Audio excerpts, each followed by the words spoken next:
Children do as you do. Mimicking you is the way they learn most things. So if you want to encourage them to do something, then you do it too. Chewing. Good boy. You want to chew on this a bit? Show her how you feel. Tell them how their behaviour makes you feel by saying it as an I statement. I don't like it when you jump on me. Helps them see things from your perspective. They'll recognise how they would feel if the tables were turned, and this empathy will convince them to do the right thing. I tried a few times in the last couple of days to explain to her that I feel things just as much, and it really works. It really makes her understand that, you know, what she's doing is hurting me, or what, you know, all those kind of things. Just switching the perception so she understands that I've got feelings too. Catch them being good. Children are constantly getting things wrong because they are just learning. They'll remember criticism more than encouragement, so we have to overdo the positive to get the balance right.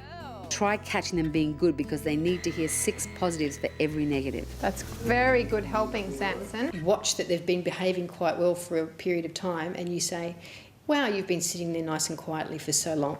That's great. It's so much easier to notice when they're doing something bad and then make a big hullabaloo about that. But I try, if I can, and see her doing something really cute like this, where she's just playing by herself. She can sit here for ages and play by herself. I try and grab those moments and say something that makes her feel really good about doing it.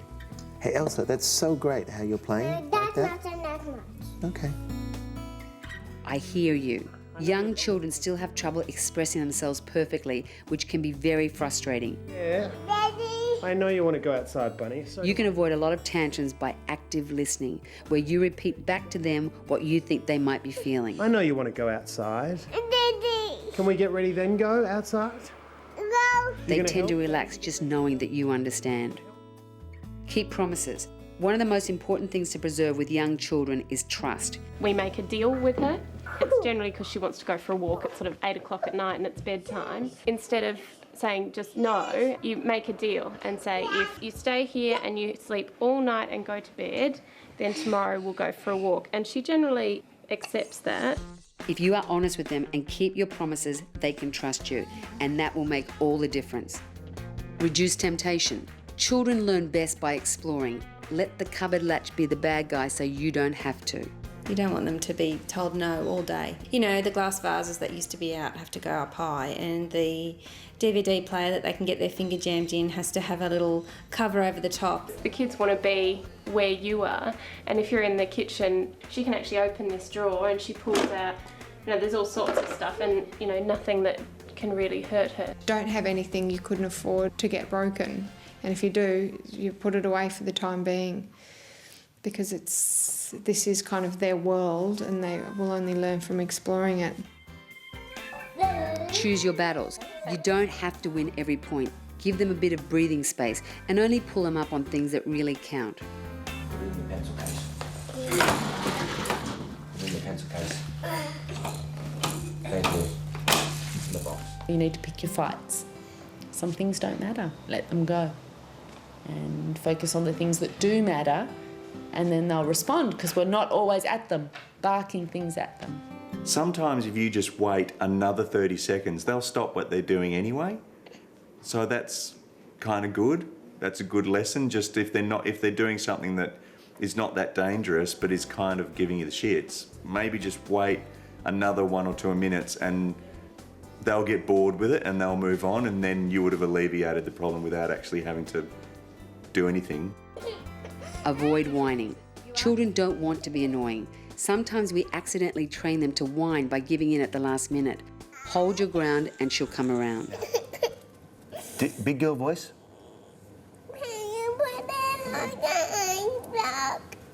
It's still whiny. When she gets like this, I try and wait a little moment, because it's kind of a big transition from crying to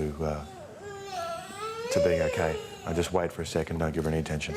Now, you tell me, in a big girl voice, what does an ice block look like? You mean it's just sticking out, the ice? Do you actually want to see the ice? Is that what you mean by an ice block? It was so tempting just to grab the ice block and give it to her and run out of the room. But I tried really hard, I do try really hard to get them to come down, give them a few moments if they need it, and then solve it with her explaining, using her fingers if words aren't working, and hopefully leaving the interaction having rewarded her for stopping crying and saying it in a normal sounding voice. Keep it simple and positive. Look, use the other end of the pencil. When The giving white. instructions, use a simple and positive statement rather than a question or negative statement. They'll process it faster if you say, please shut the gate, as opposed to, can you shut the gate, or don't leave the gate open. What we try and do is if she's doing something that we don't want her to do, tell her what she should be doing. So if she's at the oven door, we don't say don't touch, we say keep your hands away, so it's in a more positive light. Responsibility and consequences. As children mature, you can agree together on some responsibilities and related consequences in advance. Ethan? No bike, I'm sorry, no bike. We'll come up here and pack the Play-Doh away, please. Are you going to pack up after you draw?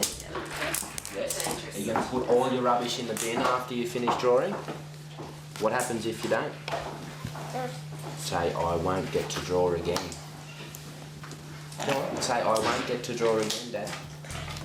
I won't get to draw again. Okay, so you're going to pack up everything after you finish drawing, okay? Good boy, now let's draw. Make her feel important. That's so clever. Children need to feel that they are an essential member of the family too. Giving her a few challenges and chores can help develop her feeling of self-worth. Put them in that one. Transition time. Young children still need to take baby steps from time to time, especially when you need them to move from one activity to another. Now listen, I'm going to count and you guys go and hide. I'm going to find you, okay? We've gone from wrestling around and absolute mayhem to settle down a level and hide and seek. So I'm counting for 10 seconds. 1, 2, 3, 4, 5. It helps to give them some advance warning that you'll need to leave the playground soon or get ready for dinner in 5 minutes. Prepare for challenging situations. Sometimes you have to prepare them ahead of time with what to expect, especially if you want to avoid those tantrums in the shop. We're going to the shop, but you're not allowed to have any junk food, okay? So no junk food, right? No. That's the thing with kids, you got to prep them mentally. You have to say to them, you know, we're going to Toys R Us now and we're going to look for 2 birthday presents for another child. We're not getting you anything, and I'll say that like 5 times. We're not getting you anything. We're going to go in there, we'll be quick, we'll look at this for, you know, you can have a look at the bikes and then we'll go. You put that back. You said no junk food, didn't we? Is that junk food? Yes, that's junk food. What is not junk food? Darling, all the drinks are junk food at the moment. This is not junk food. Look at this. Water. It's not junk food. I'll give you a sip of this. I'll give you a sip of this one. Wait a minute. Maintain a sense of humour. Sometimes a bit of humour can take the edge off and help them out of a rut. Teasing can hurt their feelings, so keep it sweet. Harley, listen to your brother whinging. I'm going. What'd you do? Oh, give me a look. Give me a look. Have a kiss. One kiss. And one blow. And one kiss. And one blow.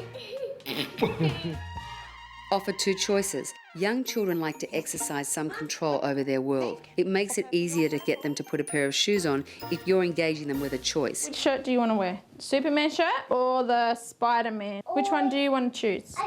Spider-Man.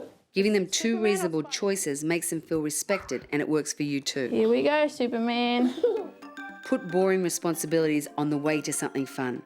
If you feel like you might have to struggle to encourage them to do something like put on PJs and brush teeth, set them up on a path to something fun at the end, like reading a story with you. Bribe versus incentive. Some people wonder whether an incentive is a bribe and therefore not a good idea. Well, there's a fine line between a bribe and an incentive, really. It's a minefield because you don't want to be... You want them to be able to do things because they want to do it, not because you want them to do it. The reality is that all behaviour is driven by incentive, whether that's feeling good about helping someone or accomplishing something, whether it's having fun, getting praise or recognition, or even some pocket money.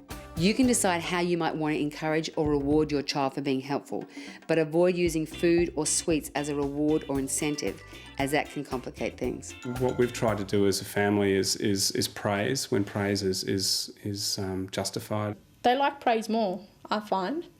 Alira will get more out of me praising her than giving her like an item. Good boy, Harley. Geez, you're a good boy. I'm very proud of you.